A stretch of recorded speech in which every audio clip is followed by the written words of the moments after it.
Dames en heren, de commissie.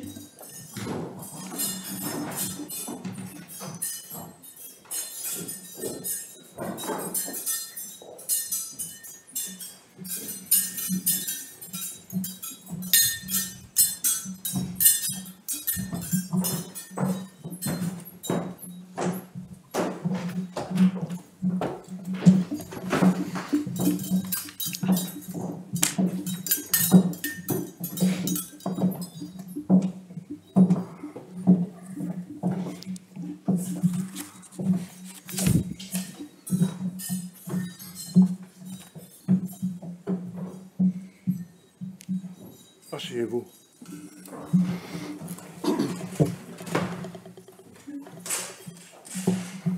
Mesdames et messieurs, bienvenue à cette cérémonie pendant laquelle Madame Zapfel va défendre sa thèse. Et aussi bienvenue à ceux qui sont en distanciel. Madame la candidate, vous vous trouvez en présence d'une commission composée par le Collège pour la collation des doctorats qui est disposé à discuter avec vous votre thèse et les propositions que vous y avez ajoutées. Et la discussion va commencer par le professeur Montoya van de Radboud Universiteit. Professeur Montoya, vous avez la parole. La candidate, tout d'abord, mes félicitations pour cette thèse magnifiquement illustrée d'une documentation tout à fait impressionnante dans laquelle vous proposez un riche panorama de l'évolution de la fable ésopique illustrée du XVIe siècle jusqu'à présent. À plusieurs moments dans votre propos, vous évoquez la parenté entre la fable ésopique et un autre genre associé aux enfants, le conte de fées. Ainsi, à la page 46, vous écrivez « Quintilien fait entrer fabula et fabella dans un rapport dichotomique. Autrement dit, il distingue le genre du conte et celui de la fable. Le premier, lui, lié à l'enfance et par extension à la féminité, et la seconde, plutôt destinée au grand enfant qui est en âge alors de pratiquer la rhétorique. » Cette masculinisation de la fable ésopique refait surface lorsqu'un nouveau genre, le conte de fées, entre en concurrence avec la fable au fin du XIXe siècle. La triple structure du conte de fées, illustration, conte moral, se présente en effet comme une révision, amélioration du genre de la fable. Là où La Fontaine visait sans doute un public mixte d'enfants et adultes,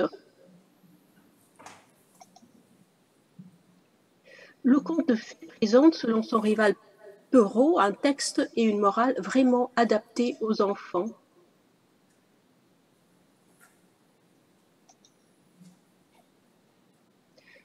Vous êtes toujours là?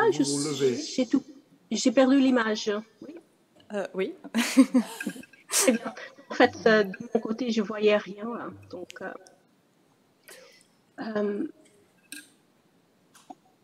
Donc là où La Fontaine visait sans doute un public mixte d'enfants et adultes, le conte de fées présente, selon son rival Perrault, un texte et une morale vraiment adaptés aux enfants. Le triomphe de la fable à l'école s'est donc fait aux dépens d'un autre genre, conçu de longue date comme typiquement féminin. Or, cette histoire suscite plusieurs questions. D'abord, si le conte de fées pérodien peut être conçu comme une réponse.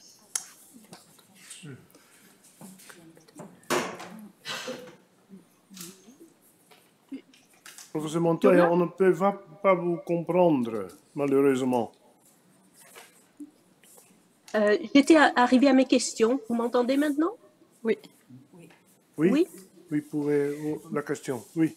Donc, voilà mes questions. D'abord, si le conte de fées pérodien peut être conçu comme une réponse à la fable, est-ce que l'inverse est aussi vrai? Est-ce que la fable au XVIIIe siècle pourrait se lire comme une réponse au conte de fées? Et comment exactement? Deuxièmement, cette perception de la fable comme genre masculin a-t-elle aussi influencé le contenu des fables? par exemple en y introduisant des éléments faisant appel à une expérience masculinisée? Et qu'en est-il spécifiquement de la fréquence et de la disposition des illustrations dans les deux genres? Est-ce qu'il y a des différences significatives liées au caractère genré, masculinisé ou féminisé des deux types de textes? Je vous invite alors à nous proposer quelques réflexions sur ces questions.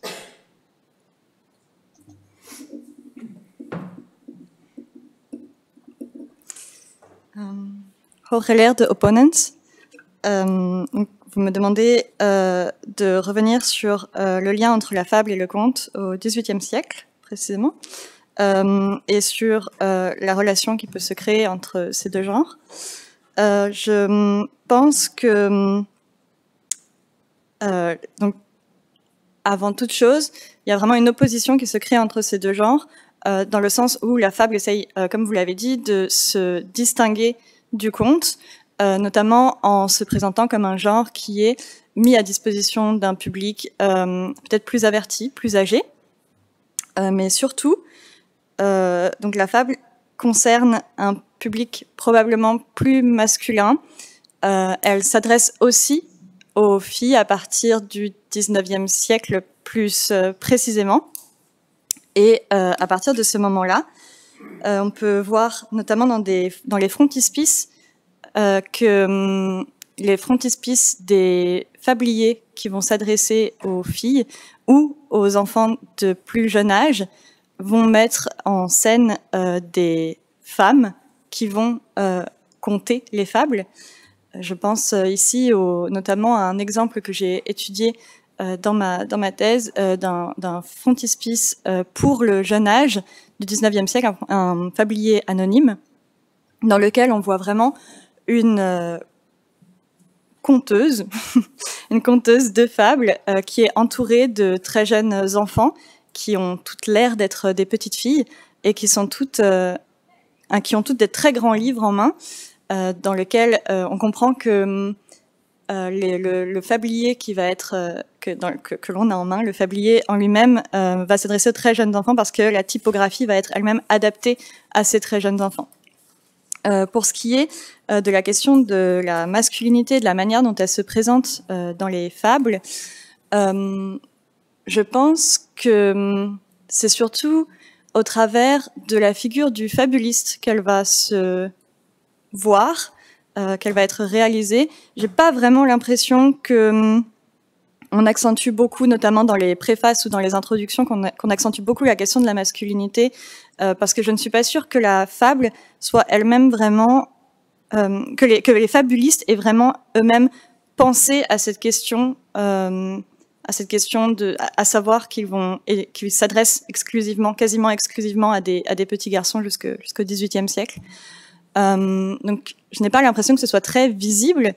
Je m'en suis rendu compte à partir du moment où je me suis questionnée quant à l'éducation des filles, mais je n'ai pas l'impression que ce soit quelque chose qui soit explicitement pensé dans les préfaces. En revanche, vraiment, les fabulistes qui sont les plus connus sont essentiellement des hommes, et la manière dont ils sont présentés, si on faisait, je pense, une étude comparative de la manière dont les femmes sont présentées, particulièrement dans les frontispices, et la manière dont les hommes sont représentés dans les frontispices, je pense qu'on verrait que la femme peut être transmettrice de la fable vers un jeune public ou vers les jeunes filles, tandis que l'homme, lui, va être vraiment l'auteur de la fable. Il va être beaucoup représenté en tant qu'auteur. Donc, je pense là aux frontispices qui mettent en scène Ésope et La Fontaine, particulièrement. La Fontaine qui est très souvent représentée à travers un buste dans les frontispices.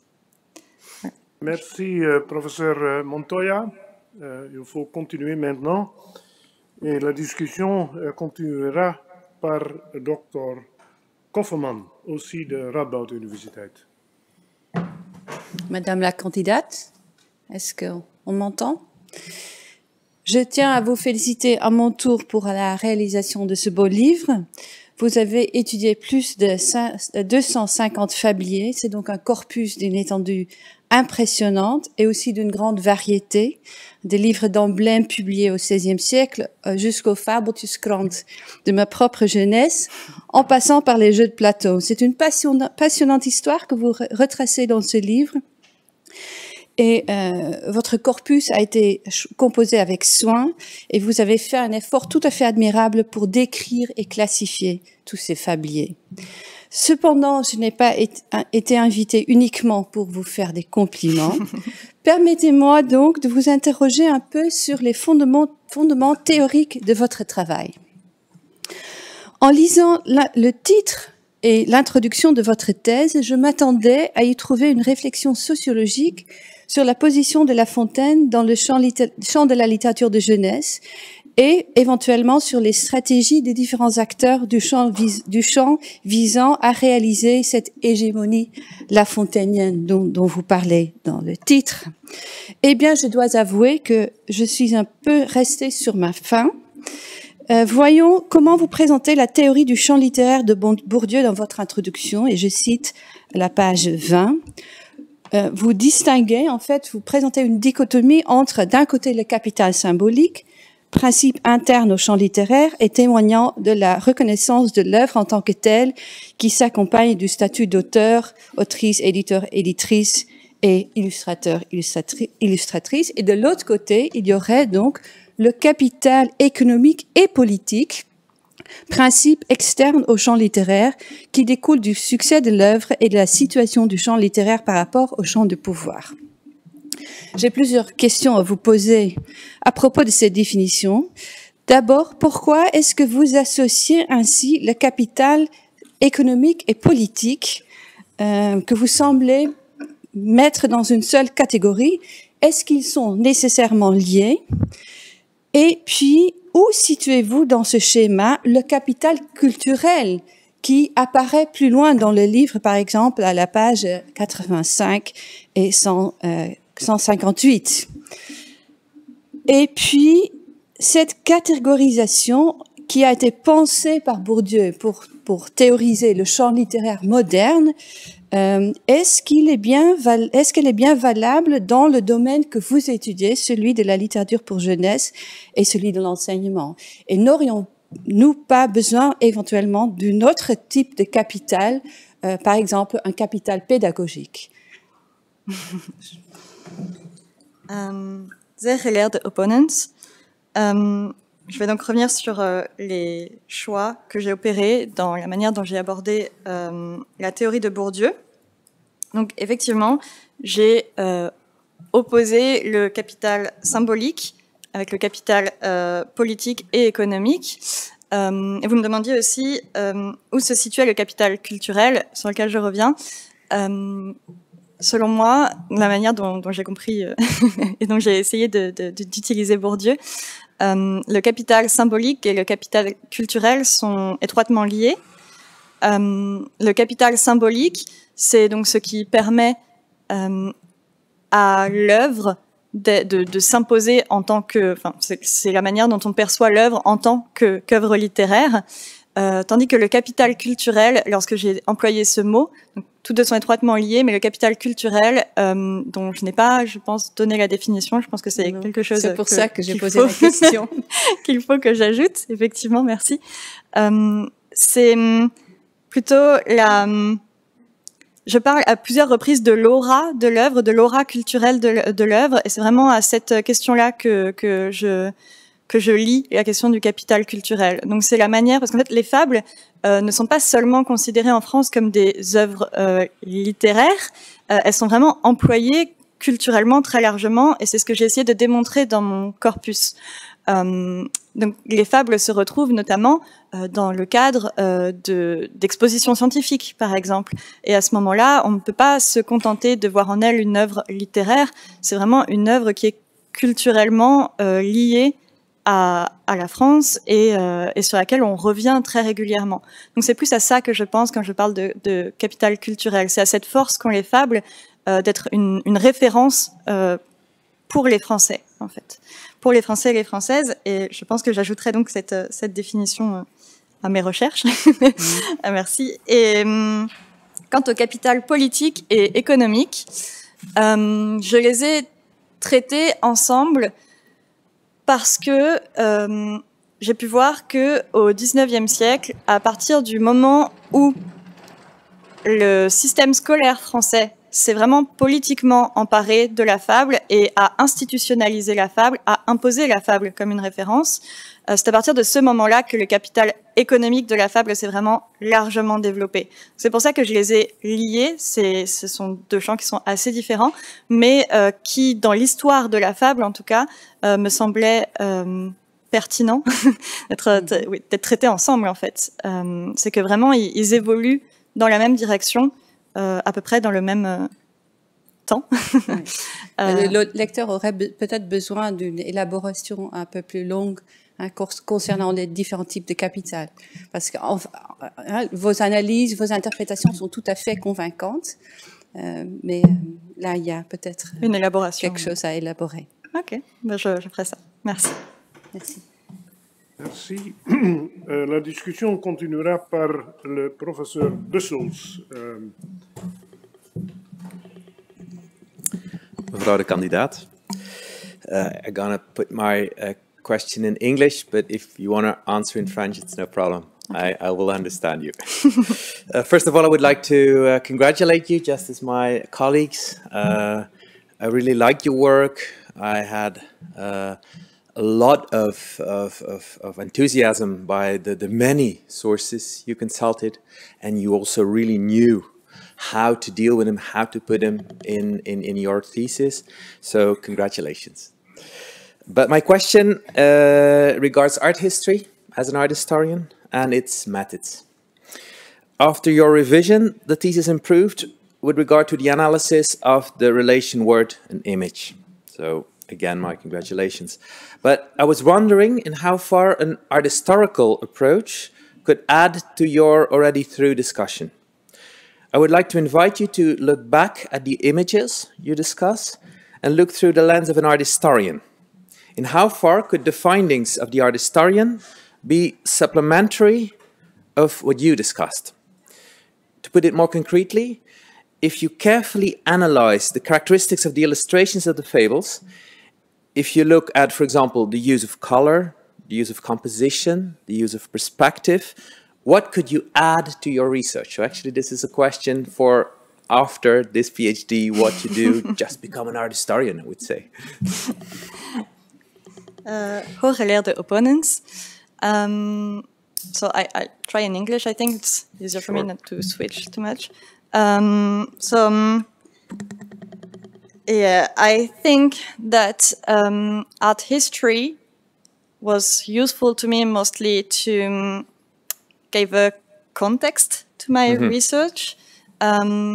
So I mostly used it in the way it has been developed by also the way it has been used by Renoncia when she's studying children's literature. Sure. And the way illustrations are used through history. However, that would be very interesting and enriching, I would say, for me to use art history in the analysis of my images. I kind of tried to use it a little bit by using Meyer's how could I say that? Method, actually, Meyer's method, to analyze the paratext, the iconographic paratextual elements of the fablier I've been studying.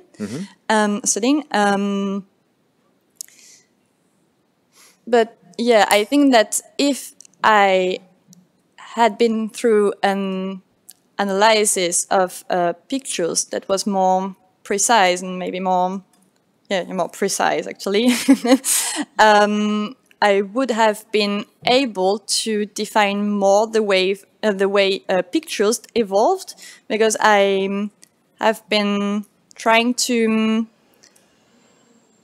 see how the relationship between pictures and text has been evolving through history, but I haven't studied the pictures themselves so much, like alone. So this is something I could develop, further research. The analysis of pictures themselves in autonomy regarding to the text, because this would give me an insight on the relationship between pictures and text too. But I have chosen actually not to look at the text itself alone in autonomy, and not at the pictures themselves alone, right, because I needed to just find a scope. Yes. But yeah, that would be. And of course, you have an expert next to you yes, to help you. And she helped me a lot, so actually. So, yeah. But then just a small question, if I still have the time. So, for example, regarding the color, when color turns up all yes. of a sudden in those books, what happens then pedagogically?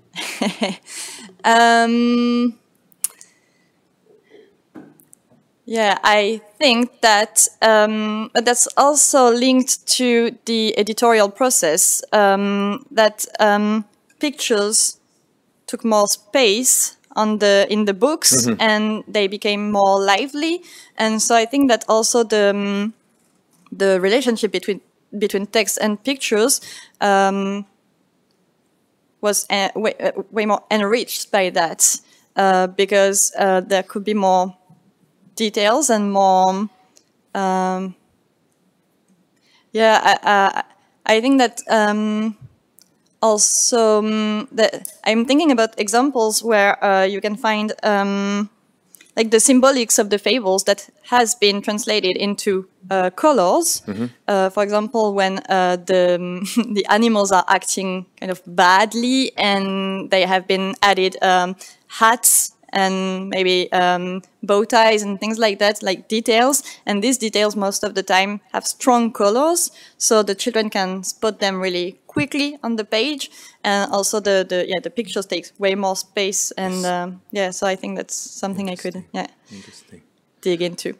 So would you say that colors make it easier to learn from the fable, or is that to understand? Too much? I mean, to understand the fables, to understand the subtlety of the fables, maybe to understand the moral a bit more, because for us as adults, we don't think about the fact that children don't always understand how fable works. Actually, they have to understand the fable, they have to understand the moral, but they also have to understand the way fable is working, and the fact that animals are representing human behaviors.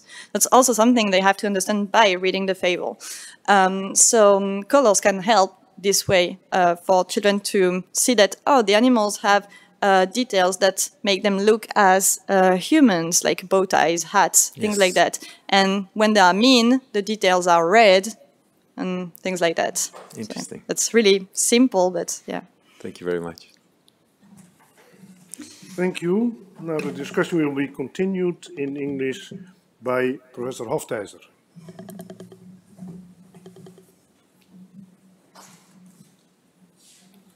Mevrouw de kandidaat.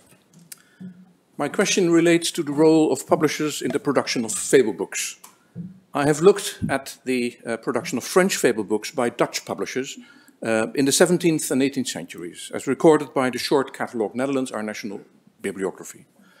The result is truly impressive. Between 1687 and 1794, I counted a total of 63 editions in French, of which 24 are editions of the Fables of La Fontaine. And apart from the sheer number, I was also surprised by the variety of these publications. Of La Fontaine's work, I found pirated editions, selected works, bibliophile editions, with but also without illustrations. The bibliographical format also varies from luxurious quarto to cheap duodecimo.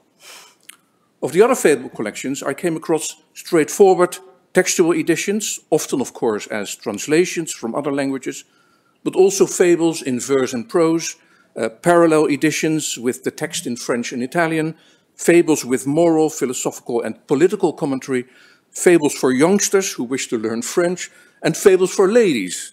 And also there were fable periodicals and almanacs, even fables set to music dans le goût de Monsieur La Fontaine. Of course, in your dissertation, you provide many more examples of this enormous variety.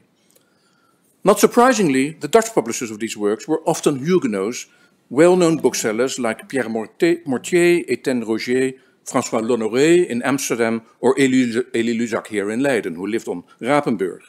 And their market was truly European, but some editions were clearly intended mainly for the Dutch market, such as the beautiful Leiden 1686 edition of La Fontaine, which has a subscription list mainly with Dutch names on it.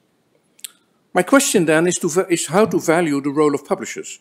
Were they, as commercial entrepreneurs, the gatekeepers and drivers in the creation of new forms and uses of fable books, or did the impetus originate from authors, pedagogues, translators, and composers? I'm interested in your answer. Hooggereerde opponents. So I will explain a little bit more. I will address a little bit more the role of publishers in the way fables have been broadcast, I could say. So I think that many publishers contributed mostly before the 18th century, I would say. Many publishers contributed to influence pedagogues, also because the way fables has been published, the way they looked, influenced the way we were using them at school. I think that maybe in the 18th century, maybe middle of the 17th already. It's kind of difficult to say exactly when it changed, but the pedagogical debate became way more important about fables. Maybe I think actually it started with La Fontaine, that the pedagogical debate really arose, and I think that after that, almost every pedagogue. That's what I was trying to show in my second chapter. Sorry, in my second chapter, that every pedagogue have an idea on the way that fables are supposed to be used, and after that, publishers just adjusted the way they were publishing fables. So some of them had to choose if they agreed. Let's say with Rousseau, because that's the one who influenced the debate the more. So they had to choose if they agreed with him or not, to make it very simple and in a very simple way.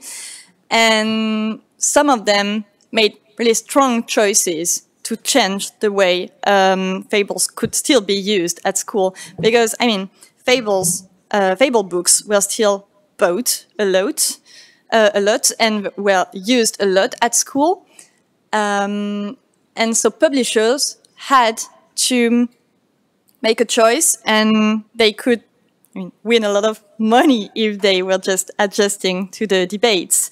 So some of them, for example, turned fables into dialogues, into theater plays, into board games later, and into fable books that were less abstract for children, because that was the reproach that Rousseau made. I mean, the strongest reproach.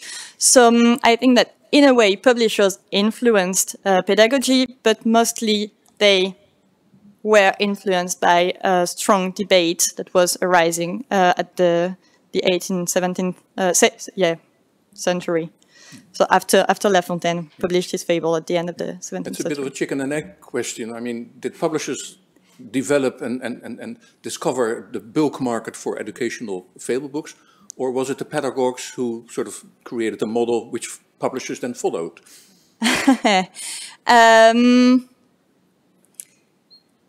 Yeah, I think that, I mean, fables have been strongly connected with pedagogy for centuries now. So publishers didn't just create that. That's something that's really culturally linked to France.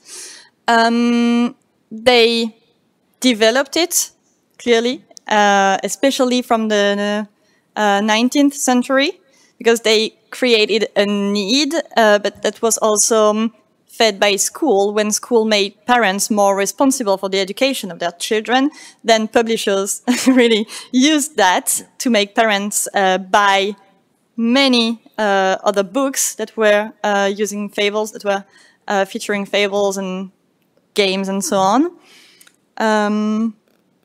So yeah, they didn't create the fact that fables are used at school, but they developed it, they influenced it a lot, I think. Thank you very much.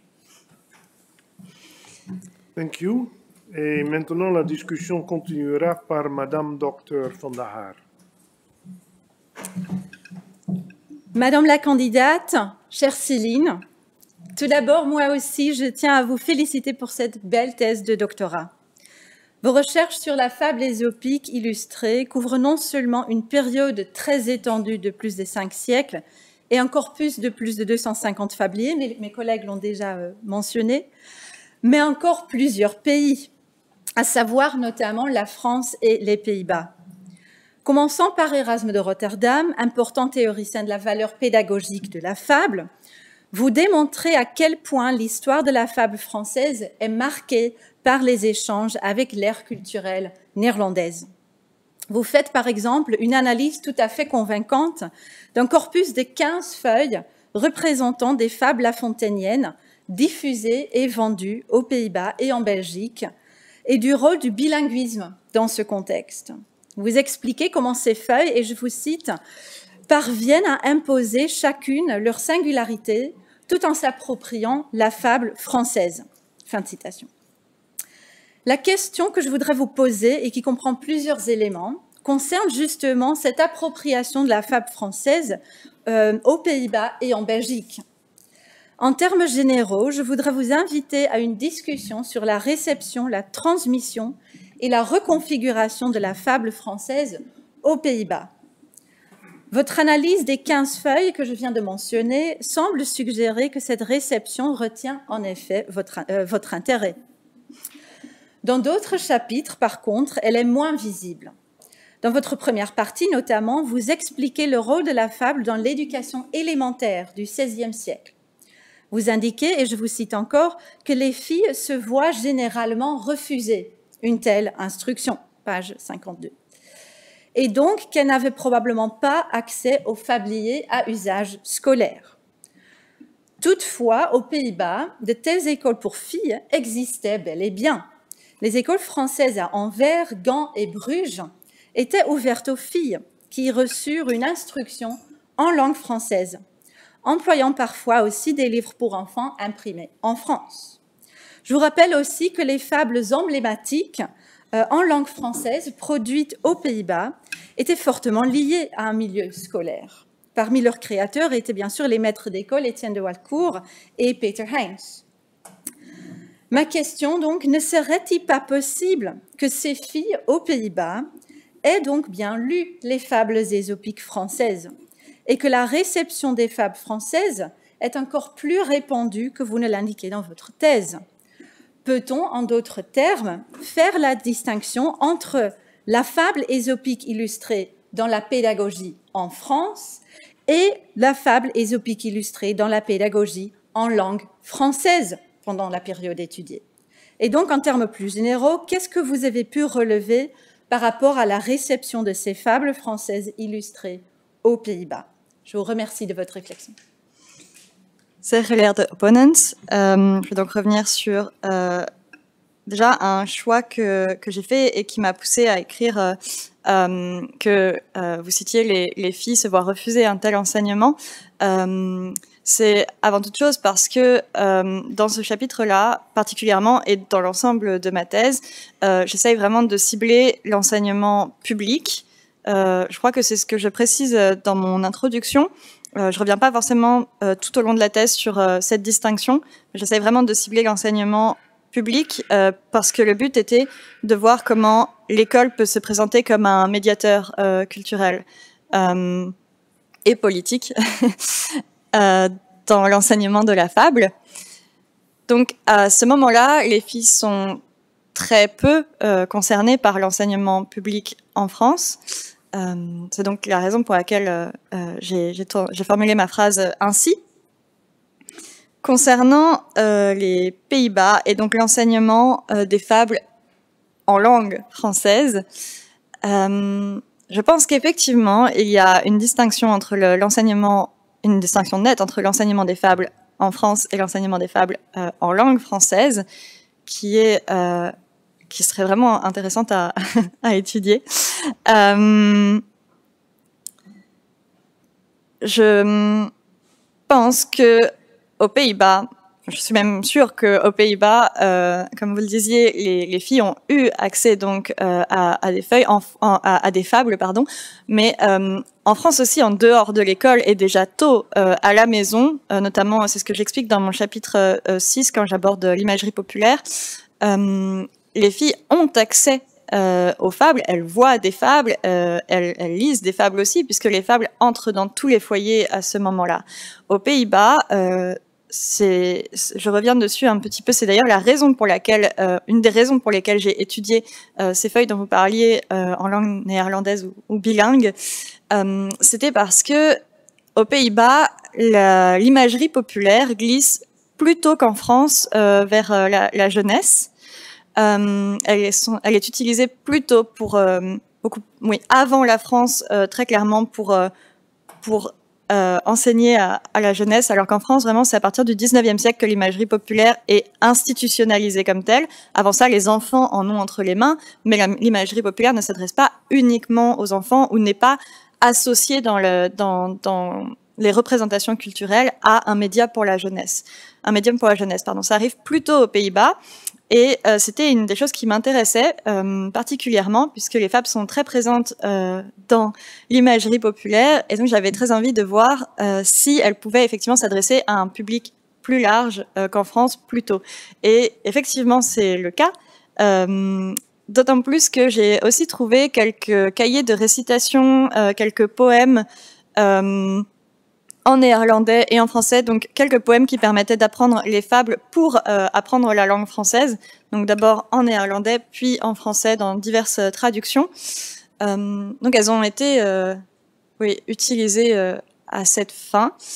Pour ce qui est de la Belgique, effectivement c'est un endroit où on retrouve énormément de fables bilingues, notamment par la diversité linguistique du marché. Et oui, donc je pense qu'il y a vraiment une distinction à faire et qu'il serait très intéressant de s'intéresser aussi à cet enseignement féminin particulier qui a pu avoir lieu aux Pays-Bas avec les fables en français ou en néerlandais. Parce que je pense qu'il s'est propagé probablement plus vite vers ces publics en marge, que j'appelle en marge, dans mon chapitre 7. Je pense que ces publics-là ont été plus vite concernés par la fable aux Pays-Bas qu'en France, probablement. Je ne saurais pas vraiment expliquer pourquoi. C'est peut-être parce que, aussi, à cause de cette association dont je revenais lors de la première question, cette association avec le conte, peut-être, la fable et le conte sont souvent liés, notamment dans les représentations qu'on en a, elles sont même parfois confondues. Peut-être que ça expliquerait quelque chose, je sais pas. Je vous remercie. Merci. So we'll now return to English with Madame Dr. Kasten. Dear Madam Candidate, let me begin by joining my colleagues here in congratulating you on your successful completion of this truly Herculean task in mapping the history of La Fontaine's advance in the French classroom and beyond, and shedding light on the pedagogical use and circulation of his fables, with a special focus on their intermedial aspect. I'm impressed by the vast and marvelously varied corpus of materials that you've researched, and I have no doubt that your admirable work will benefit and inspire many other scholars active in your field. I will pose my question in English, mais si vous voulez me la répondre en français, il n'y a aucun problème, je vous comprendrai. D'accord. Okay, here we go. In adopting a multidisciplinary framework in the service of what is essentially a sociological approach, you make it clear from the start that your focus is not so much on the text of the fables that you discuss as on the way in which their use testifies to the pedagogical intentions of the authors and publishers. And I take it that you mean the word text here to be understood in its semiotic sense, as a message that can be conveyed through different media. Thus, in the last section of your chapter 5, you discuss the political use of the illustrated fable. At this point, however, you draw a firm distinction between the instrumentalization of the illustrated fable for the teaching of morals and its use to indoctrinate children for purposes of political propaganda. Now, with regard to the combination of traditional images and political caricatures employed by this latter genre, I can see your reasons for making this distinction. However, from an ideology-critical point of view, I wonder whether it will hold. Given La Fontaine's status as a national lieu de mémoire, and the fact that the French educational authorities issue every child leaving primary school nowadays with a copy of his fables, can one afford to pass over the political conservatism inherent in the morals taught here? Think, for instance, of the moral of the fable of the wolf and the lamb. La raison du plus fort est toujours la meilleure. Roland Barthes, in his Mythologie, observes that the political left is poor in myths because its language is that of the oppressed. It's a transitional language, a poor language. By contrast, myths tend to take root among the conservatives, whose only vested interest is to maintain the status quo. So, to summarize my somewhat polemical question, and I'm really harking back here to the question posed earlier by my colleague, can one really discuss the teaching of morals as a neutral, civil, or, if you will, symbolical practice that is essentially different from political propaganda? Chers opponents, je vais répondre en français parce que je vais revenir sur quelques exemples précis. Je pense qu'effectivement, on ne peut pas séparer la question de la morale, de l'enseignement de la morale, de la question de l'idéologie qui peut être diffusée par la fable. Et donc, on ne peut pas complètement les séparer du texte de la fable. Et pour cela, lier la manière dont la fable peut être politiquement utilisée à l'école et à une analyse stylistique et sémiotique de la fable est vraiment riche et intéressant. Cependant, l'étude a déjà été partiellement menée par Ralph Albanese, notamment, qui ne montre pas tellement les ressorts analytiques, mais qui s'appuie tout de même sur une analyse du texte et la manière dont le texte est employé à des fins politiques. Et donc, moi, je me suis personnellement appuyée sur ces recherches pour tirer des conclusions et les développer un peu. Et donc, Ralph Albanese démontre notamment que le texte de La Fontaine regorge de valeurs qui ont pu être prônées par l'école, notamment le travail, l'importance du travail, l'importance du mérite, etc. Donc ça, c'est des choses sur lesquelles Albanese est déjà revenu. Pour ce qui est de l'usage nationaliste qui est fait de la fable, effectivement, je pense que les aspects conservateurs du texte de La Fontaine ont pu être vraiment utilisés à ces fins et qu'il serait intéressant de chercher les raisons pour lesquelles telle idéologie ou telle autre idéologie est venue puiser dans le texte de La Fontaine et ce que le texte de La Fontaine vraiment montre de toutes ces idéologies. Pour autant, je pense que c'est là à la fois la grande chance et au grand désarroi des fables que oui, en fait, elles sont extrêmement flexibles. Ce sont des textes qui sont extrêmement flexibles et c'est un élément sur lequel je reviens très régulièrement dans ma thèse. Les fables sont extrêmement flexibles et c'est des textes qui invitent à s'en saisir, à les modifier, à les tordre et à les faire justement correspondre à des idéologies. Et c'est la raison pour laquelle, une des raisons pour lesquelles notamment, je ne suis pas revenue sur le texte lui-même, déjà parce qu'il a été extrêmement étudié et Merci.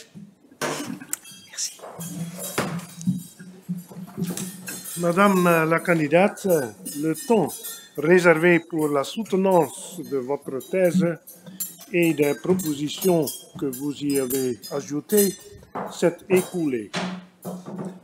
La commission va se retirer maintenant pour cette délibération. Je vous prie d'attendre ici notre retour avec votre compagnie.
Madame la candidate, nous avons pris connaissance de votre thèse ainsi que des propositions que vous y avez ajoutées.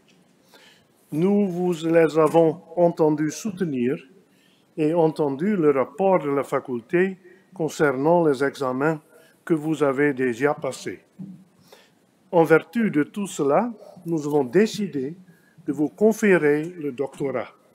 Le professeur Schmidt a été mandaté pour vous investir de cette dignité, pourvu qu'il fasse cela de la façon d'usage, alors en langue néerlandaise. J'accepte volontiers la tâche qui m'a été confiée par le recteur Magnificus de l'université. Uit kracht dan van de bevoegdheid ons bij wet toegekend, volgens het besluit van de commissie hier tegenwoordig, verklaar ik u bij deze, u, Céline Véronique Zapfel, te bevorderen tot dokter. Ten bewijze hiervan zal u het diploma door rector, secretaris en co-promotor ondertekend en met het grootzegel der universiteit bevestigd ter hand worden gesteld. Une petite traduction peut-être, tout de même. En vertu du pouvoir qui nous est conféré par la loi, selon le décret de la commission ici présente, je déclare par la présente, vous, Céline Véronique Zapfel, promouvoir au doctorat. Pour preuve, le diplôme signé par le recteur, le secrétaire, le co-directeur de thèse et confirmé du cachet universitaire vous sera remis.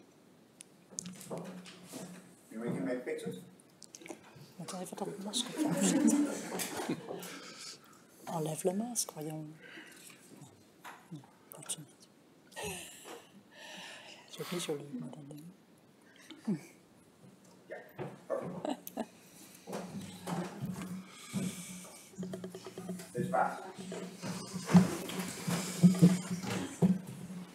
Nadat ik al zo de mij opgelegde taak heb volbracht, mag ik de eerste zijn die u als dokter begroet en met de verkregen waardigheid gelukwens. Waardeer haar als een eervolle onderscheiding en een welverdiend voorrecht, maar vergeet daarbij nooit de verplichtingen die zij u oplegt jegens de wetenschap en de samenleving. Traduction. Ayant ainsi accompli la tâche qui m'a été confiée, que je sois le premier à vous saluer en tant que docteur et à vous féliciter pour la dignité que vous avez obtenue. Appréciez-la comme une distinction honorable et un privilège bien mérité, mais n'oubliez jamais les obligations qu'elle vous impose envers la science et la société. Madame le docteur, chère Céline, pour commencer cette laudatio, j'aimerais remonter quelques années dans le temps. Le dimanche, le 1er janvier 2017, j'ai reçu le courriel suivant. Monsieur, je suis arrivé ce soir et bien installé à Leiden et suis donc prêt à commencer à travailler. À quelle heure suis-je attendu demain? Cordialement, Céline Zapfel.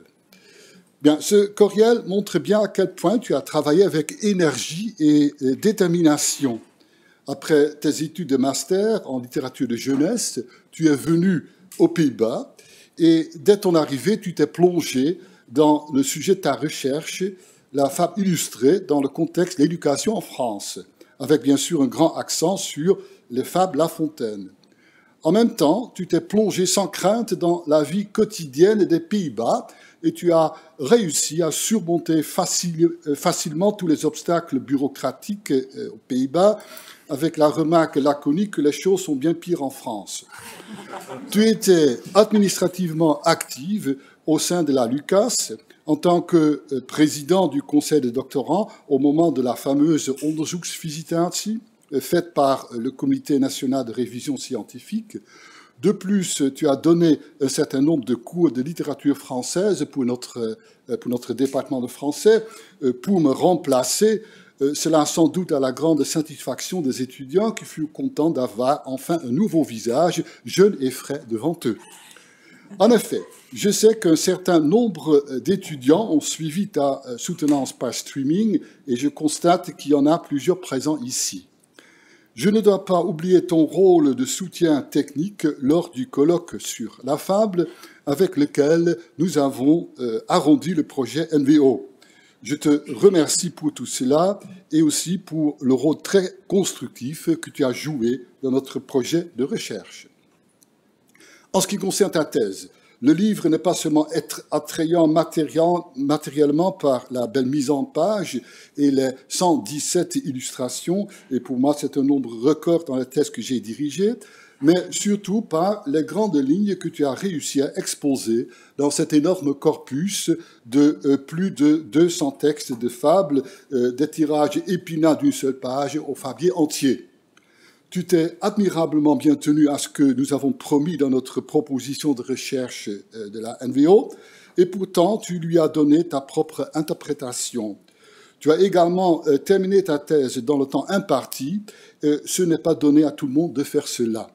Je garde aussi un très bon souvenir des réunions où nous, ainsi que le co-directeur de la thèse, Annelies Schulte-Nordholt,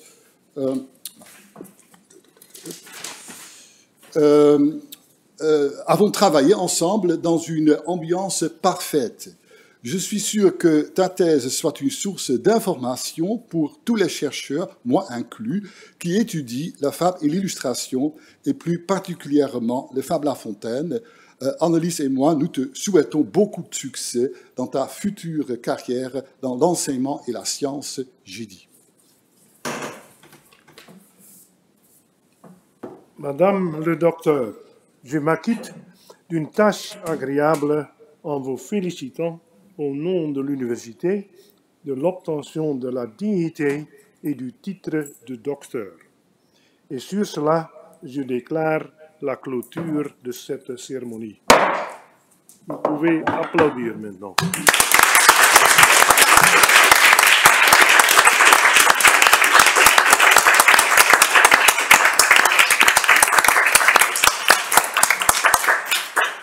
Et je donne la parole à professeur Montoya pour féliciter Dr. Zapfel. Oui, Madame le docteur Céline, mes félicitations, c'est vraiment une très très belle thèse. J'ai hâte de la voir en tant que livre publié en plus. Donc, mes félicitations. Merci, merci à tous et nous allons quitter cette salle maintenant.